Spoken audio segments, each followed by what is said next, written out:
It has been described as one of the worst outbreaks of political violence this century. Observers have repeatedly described the bloodshed as a genocide. I'm not talking about Gaza here. I'm talking about Sudan. This East African country has experienced a horrific but largely forgotten and ignored war that is only now somewhat simmering down. I am Borzu Dergahi, the founder of Badlands, a newsletter and podcast about war and politics and anything else I might find interesting. You can subscribe at borzu.substack.com. That's Borzou. The war in Sudan has left tens of thousands dead and cities and towns in ruins. The violence and trauma of Sudan has largely been overshadowed by the Israeli offensive in Gaza and now by the US and Israeli war against Iran. But one of my colleagues, one of my friends, has recently traveled to that country for the Los Angeles Times. Nabih Bulos, he's a foreign correspondent at the paper, and he just got back from Khartoum to Beirut, I think is where you're at. And I wanted to catch up with him while the memory of the trip was fresh in his mind. Welcome, Nabih. Thanks for having me. I appreciate it. Well, so tell us a little bit about the trip and what the situation there is for ordinary people before we get into the mechanics of it and so on. Has the fighting totally wound down? Well, let's say first of all that it taken me quite some time to sort of be able to go to Sudan in the first place. I mean, getting a visa wasn't easy, and I had tried quite hard to get it. I know we'll talk about that later on, but Yeah. just to give you a sense of all this, it had taken me about 6 months to finally, even get to the point of being able to apply for a visa. So when I finally got it, I really, really pushed hard because, as you said, this is a forgotten war, and I thought it was important to sort of, okay, just be there and cover it in a more detailed fashion. Now, the timing obviously was not fortuitous, right? And in truth, I had expected that this might be a problem, but I thought, that I would at least have a few days before things were kicking off, perhaps, and that I would be able to go in there, do some good work on Sudan, and that, even if a war would begin, it wouldn't reach Lebanon. But then, of course, as I was there, obviously, The war the started. crap show began here, right? And so I had to run back to Beirut. So all this is to say that I spent a mere 10 days in the country, and it Oh, is that's pretty nowhere good. near enough. It's Right, nowhere right. near enough because it is so huge that it takes really 2 days just to get anywhere. Yeah. So, of those 10 days, I would argue that maybe four and a half were reporting. Sorry, that's my cat. Sorry. That's amazing. Sorry, pardon me. Sorry, big kitty. Anyway, so the problem is that I mean, it's a shame too because the story is so fascinating, so multi-layered. I will push back in one thing in saying that it's not a forgotten war. The fact is that for the countries involved, and there are so many goddamn countries involved, it's not forgotten at all. But what is forgotten is the people themselves. The people of Hmm. Sudan are truly forgotten in the war. That is perhaps the most tragic aspect of it. Now, to answer your question after this huge preamble, right? Um, the first thing is that the war has wound down in Khartoum, right? I think that is fair to say. But the potential for war in Khartoum remains quite high, and the war continues elsewhere. And in fact, in some places has even intensified.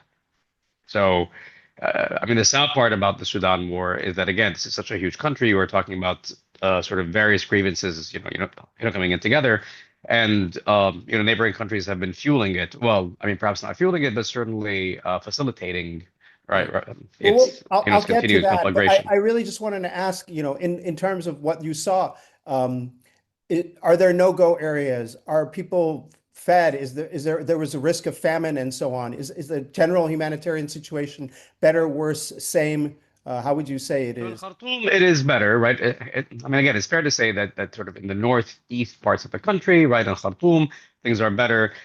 Elsewhere, for example, in Kordofan, yes, there's no famine, but in the actual, sort of displacement camps, there simply isn't enough food to feed all the displaced, Yeah. right?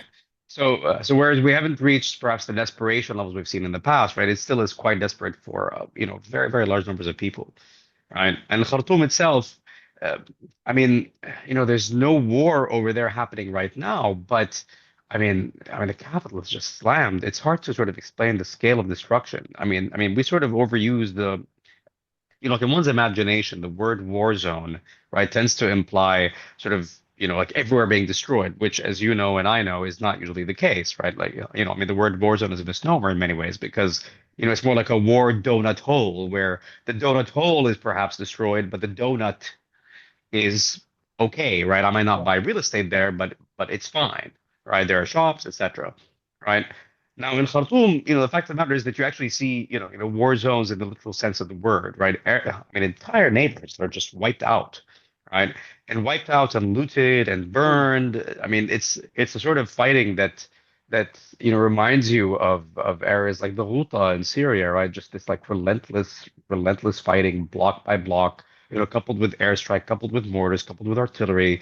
It is just a crap show, right? Now there are other parts that are, relatively fine, but again, I mean, the capital is divided into three I mean, it's sort of like three cities in one, right?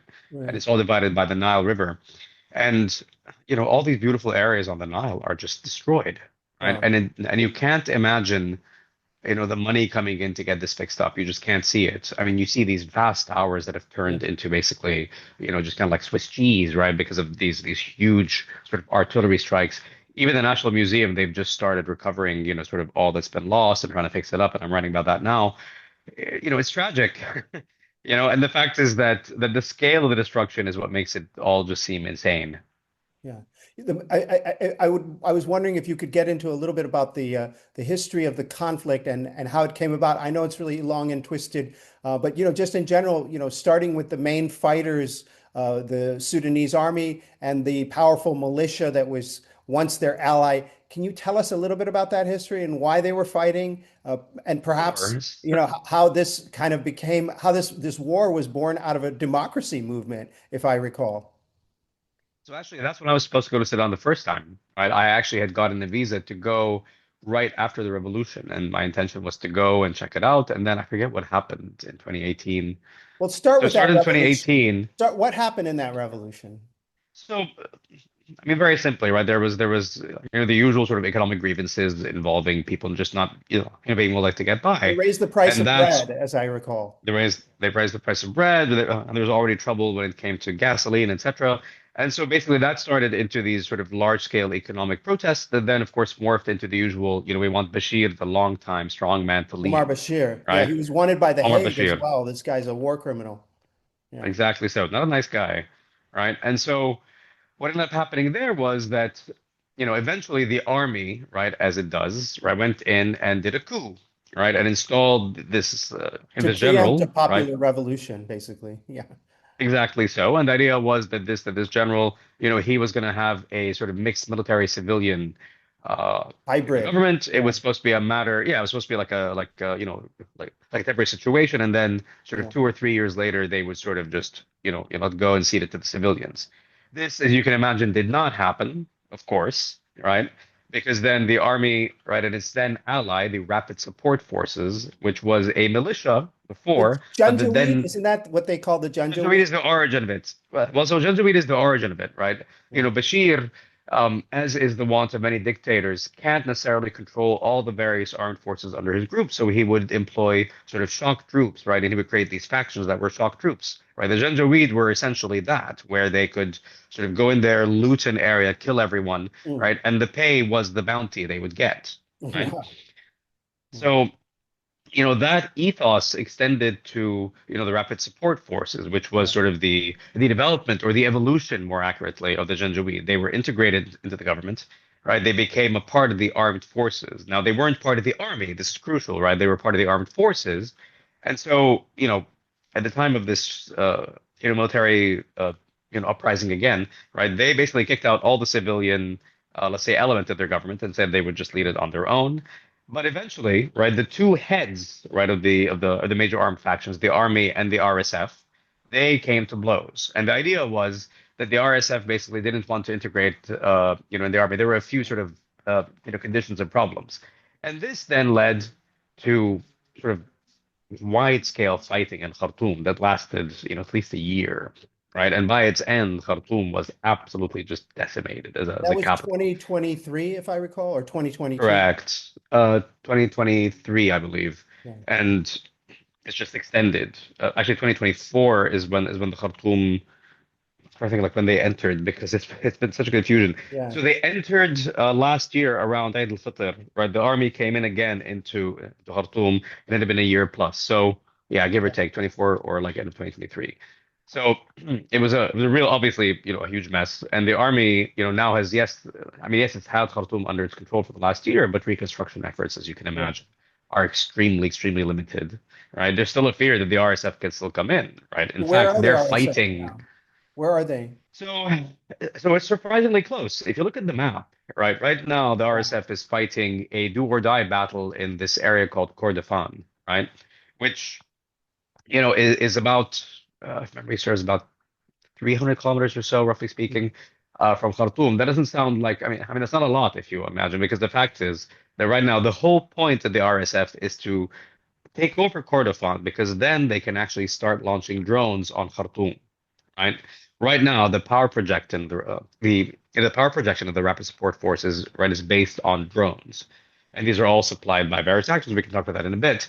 Yeah. And so their plan now is to take over Kordofan and use that as a staging ground to attack Khartoum, and then, of course, ideally get to Port Sudan. And in fact, Hemeti, who is the head of the RSF, was recently quoted in the press as saying in a speech that were it not for the drones of Sudan, of the Sudanese army's allies, we would now be in Khartoum and Port Sudan. So let's be clear, right? The aim is to take over the entire country, right? Yeah. And that's why the fighting continues apace in various areas, but especially in Kordofan and also in what's known as Blue Nile States, which is near Ethiopia. Yeah.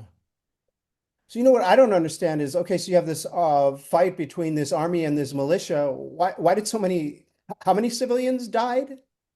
I mean, do we even know? Uh, like 150,000 is what I've heard. I mean, it's just been an Wow. insane amount, right? It's just a huge amount of people being killed, and the damage is just incredible. So, but Um, why did so many civilians get killed? I mean, were the civilians taking sides in the conflict? Were there areas of the country that were under the army control and other areas under the RSF control, and those people were on the side of the army or the RSF, respectively? I mean, there wasn't Or necessarily anyone on the side of anyone, right? I mean, the uh-huh. civilians were often just caught in the middle. I mean, I'll give you an example. Now Khartoum is a city of graves, right? And the fact of the matter is, like, you walk around, you will find makeshift graves on the sidewalks. You'll find makeshift graves in university parking lots. It's just madness, right? And the reason why is because these civilians were stuck there, right? Wow. And these areas were basically being bombed all the time by What, the various actors. but didn't the actors or the various actors didn't they want to win the people over? Isn't that part of the point of the war or no? Excuse my confusion. No, not at all. I mean, in the case of the RSF, they didn't care about winning the people over because, again, the RSF's ethos is to loot, right? That's how Oh, they sort of pay, for their people, right? That was the idea. Again, this is, from the Janjaweed days. sounds like a At the biker same gang or time, something. Yeah. essentially, essentially, right? And they are effective fighters in that regard.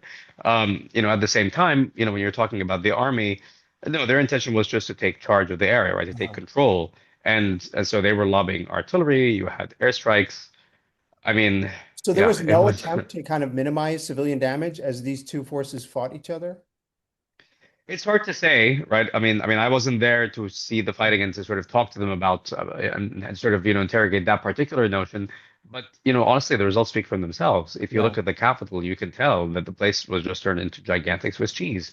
Now, of course, I should note, right, that I entered, uh, under the government's auspices, and so I was, I had a minder with me, from the army, The whole and there time. was very firmly the whole time, well, almost the entire time. I mean, there were a few moments, where when I could sort of go and do my own thing, Sure. but in terms of reporting overall, I had to have a minder with me. But with that being said, right, it is fair to say that I saw a lot of areas, civilian areas that had been, ostensibly under army control, that had been absolutely just slammed with artillery and drones and other stuff like that. At the same time, you'll see, areas that were also under RSF control and that were subject, most certainly to, Sudanese army artillery attacks as well. So, I mean, let's be clear, there are perhaps no angels in this, but on balance, it seems the RSF has been worse, and we've seen just reports of these horrific infractions and violations. How does the RSF get how does it get its weapons? And why isn't the international community, at least to some extent, uniting against one of these forces or condemning them and so on? They sound like pretty bad guys. I mean, not that the Sudanese army are good guys, but like, No. do they have a way? How do they get their weapons and resources? Well, so okay, the Sudanese army, of course, as an army which is working, under the government, right, it gets weapons that way, and it has had a few countries that have been, let's say, helping it out, right? One of them is Egypt, right, for obvious reasons. Egypt does not want, chaos on the southern border. Saudi Arabia is now helping out as well. Same thing with Turkey, So and for a Turkey while, is although I'm on the sure that's not side of happening the now. Sudanese government. Turkey, Saudi, Correct. Egypt. Okay. Correct. And Iran as well. Iran at some point in time sold Shahed drones to the Sudanese government. Uh-huh. Now I'm sure it's not doing that now, let's be clear, but back then it was doing that, right? And in some ways the US is sort of kind of behind the Sudanese government, right? Because it is interested in having, government basically in charge. Now the RSF on the other side has I mean, officially, right, the UAE denies all links to the RSF and that it is only interested in humanitarian The work. UAE, you mean the United Arab Emirates, right? Correct. The Emirates. Now, at the same time, right, there has been plenty of reporting, and there have been many reports by a UN panel of experts, right, pointing out that the UAE has been the main supplier of the RSF. And what does that mean? Wow. That means that that means that the RSF Wait, is isn't the paying. UAE also an ally of the US? Like, not exactly a Yes. treaty ally, but like a significant Well, partner? pretty close. Pretty close. It's a pretty big ally, right? Whether it comes to the AI build out, whether it comes to the military things. I mean, and whether it comes to the Abraham Accords, right? The intention here, the UAE is supposed to be, let's say, one of the main Gulf countries that is very much on America's side. But it should be said, right, that the UAE has been pursuing let's say, more pugilistic foreign policy in Africa, and the climax of that has been in Sudan. Now, what has it been doing? Let's talk about that because it's a bit complicated. Now, the UAE has essentially constructed a dynamic and I must say resilient supply line that stretches from Libya all the way to Sudan and thence to Yemen, right? Now, the ultimate aim in theory is to be able to sort of facilitate access to the Red Sea and sort of be able to protect power there, because obviously you have all the ports of East Africa and you were talking about a string of ports that are quite valuable. That's sort of the, geopolitical Yeah. aspect of it. But, on the ground, what this means is that the UAE has been able to use its networks in Libya, in Chad, in Somalia, and elsewhere to supply the RSF with drones and material of other I'm sorts. just confused why it would do that. So the, there are two elements here. One, right, is that the UAE sees the Syrian, sees the Sudanese armed forces as very much an ally of the Muslim Brotherhood, which is, obviously the main sort of, I suppose, nemesis of the UAE, right? They Yeah. fear the Muslim Brotherhood a lot, and it should be said that there is Muslim Brotherhood Omar influence Bashir in was the armed considered forces. Omar Bashir was considered the deposed dictator who's now, I believe, in the Netherlands on trial. Yeah. He was considered very close to the Muslim Brotherhood as well. Exactly so. And you also have a situation where, there are various elements of the intelligence and the armed forces, and there are even some of these factions, right? These paramilitary factions that are also quite Islamist, right? And so I think actually just maybe 2 days ago or yesterday, the U.S. government sanctioned the Muslim Brotherhood in Sudan as well. So, there are some Islamist, let's say, elements there, and that has been the UAE's main bugaboo in many countries, not just Sudan, but also in Egypt and But wait, elsewhere. I got to ask Right. you a question though. So why would Egypt, if in fact it's so close to the Muslim Brotherhood, this government, the Sudanese army, why would Egypt support it? Because isn't Egypt even in some ways even more stridently anti-Muslim Brotherhood? It is indeed, but Egypt cares about not having chaos on its borders. It I should be see. said that when the war began, you had hundreds of thousands of Sudanese coming into Egypt, right? Right, maybe even a million plus. Hmm. So the fact of the matter is that, it is a problem for Egypt, right? It does not need to have chaos. And the RSF, regardless of their, let's say, non-Islamist credentials, are very much chaos agents, right? And you can see this already, right? If you sort of track the RSF's advance in Kordofan, you can see waves of displacement coming through, and they all settle in this town called Ubayd, which is another place that I visited. And I mean, ironically, it's the worst part in the world to be when there's a huge news event because it takes so long to get Long. out. Yeah. I mean, yeah, it took me a good 3 days to be able to even like approach an area that I can get to. It was madness. But I was very happy that I went because it's in Kordofan and it is very much under attack all the time. I mean, you are talking about a nightly barrage of drones, dozens of drones. It's kind of like the Blitz, you know. I mean, imagine it's like what the Blitz felt back in the day, right? Where you just have this, wave of bombers coming in and then the ack fires begin. This was the same case, like you're sitting there at night, let's say 3 a.m. or even in the afternoon at times, and you just suddenly hear sort of the whoosh of a SAM and the firing of some of these big acts, Yeah. and it's because of a drone, right? That is flying overhead, and then comes another, and then another. Wow. It was really quite striking. I don't mean that both literally and non-literally. Just the sheer number of drones we're seeing every night, and all that is because of the UAE's pipeline to the RSF, right? And the pipeline goes from many, many countries. It is very dynamic. It can come from Chad, it can come from Ethiopia, it can come from South Sudan. Sure. It can originate in planes that are leaving, let's say, like runways in Abu Dhabi, right? It can originate in the ports of Bosaso or Puntland. It's just simply, incredible the scope of it, So right? And the effort involved. just to give listeners and viewers an idea, much of Sudan's borders are basically not really borders. It's just open desert. If you've ever been to that part of the world, it's like there's no difference really between, Libya, Chad, Sudan, Egypt, southern Egypt. It's just one big expanse, the sort of eastern edge of the Sahara. So there's no real way to interdict smuggling, and it's a big huge paradise for traffickers and weapons and so on. Tell me a little bit about the economics of it, if there are any. I know that Russia was somewhat involved. There was a little while ago, I haven't heard these stories, some rumors about the Wagner group, the mercenary group that was involved in this, also for the purposes of plunder and rare earth minerals and so on. Is that still a case, or has Russia packed its bags and gone home to deal with Ukraine? Well, so Russia, it's a bit different right now. I haven't seen much about the Wagner Group in recent times, but the fact of the matter is there's plenty of people who are quite voracious when it comes to Sudan's riches, and they are, as you mentioned, plentiful. So gold obviously is the biggest one, right? That's the biggest issue. And I mean, the irony of all this is that, the old gold souk was absolutely destroyed and ransacked in Khartoum. And yet, even though devastation has hit other parts of the capital and really like other industries, have recovered, the gold industry has now basically opened wholesale in another part of town, one of the few Wow. areas that is not so destroyed. Right? I mean, all these shops that were in one big building now have opened up on this main thoroughfare on both sides.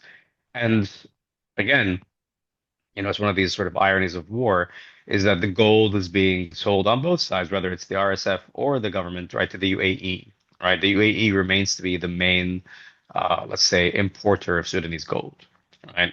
And so even as you are, you know, I mean, even as you're sort of trying to fight, uh, the RSF, you are at the same time fueling, right, their Sure. war machine with the gold you sell to the UAE, which it then, by the way, smelts, turns around, fashions into jewelry, and turns out and sells it to Sudanese, right? So you see in these shops in Khartoum, all this UAE produced gold jewelry. So, I mean, the ironies never end. Yeah. You look at other places too, where you have, for example, gum arabic. Now, I mean, gum arabic doesn't sound like a very exciting crop, but it is, yeah, it is a cash crop of the first order, and some of the best gum arabic grows in Kordofan.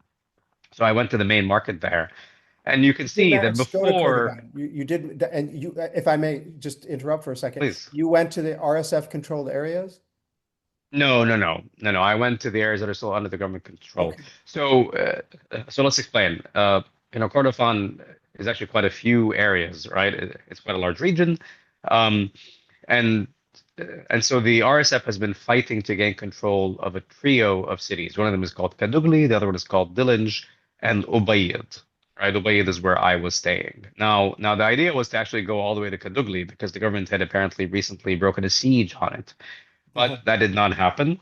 And perhaps it was a good thing because about a day or two after I arrived in Ubayd, the RSF managed to actually go and attack Dillinj again. So, Yeah. it was dicey there as well. Anyway, so now the government remains in control of Ubayd. It's broken the siege on Ubayd, and so we were able to go to it, right? Even though it was actually touch and go in many ways.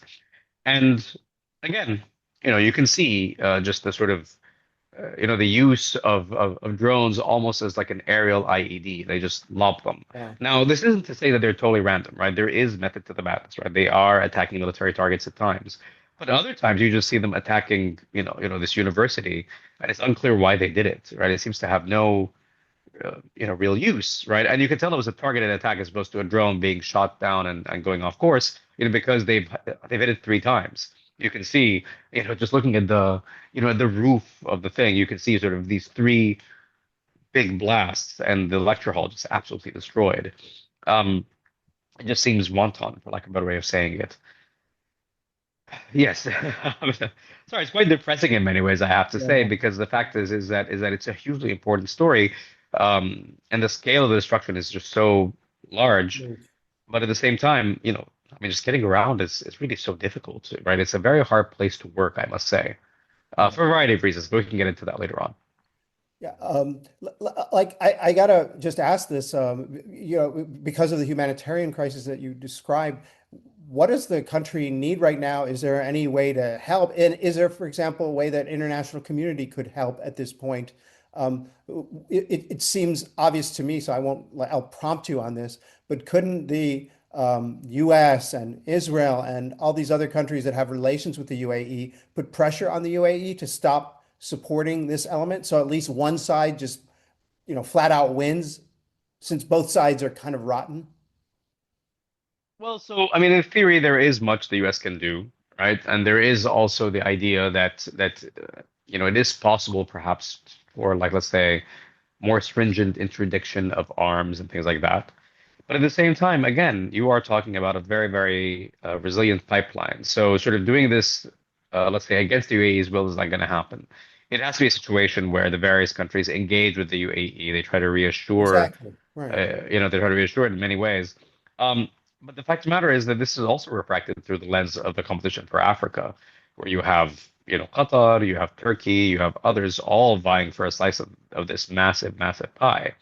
So, I mean, now the UAE, might not be, let's say, amenable to the notion of cooperating with these groups because it wants access to these ports, and it has managed, through its, strategy so far to actually gain access to a large number of set ports, in East Africa. So, it might not feel the need, let's say, to be, let's say, friendly, right, to any kind of overture of that nature. Yeah. Yeah. What do you think are the prospects for that democracy movement that we talked about? I remember interviewing these amazing people, some of them in Sudan, some of them in the diaspora, doctors, engineers, lawyers, civil society activists who were, they just seemed genuinely well organized, disciplined in terms of their stated goals and so on. I thought if any opposition movement had a chance of taking over, it could be Sudan. What has become of them? I mean, the tragedy is that, nothing. I mean, at this point, we just cannot see the prospect of anything like that happening. Yeah. The fact of the matter is the army, has shown no interest at all in talking to the various democracy movements. It's creating now, it's trying to sort of deal with this upstart group. I mean, not even an upstart group. It's a group that it's totally co-opted and that it's sort of working with, right? The RSF has also done this kind of, let's say, window dressing group called Ta'sis. But all this stuff is really nonsense. It must be, I have to say, just so painful for those democracy activists, many of whom were killed back in the day by the RSF and others, the government as well. I mean, the prospects seem very dim, I must say. The fact is the war hasn't ended.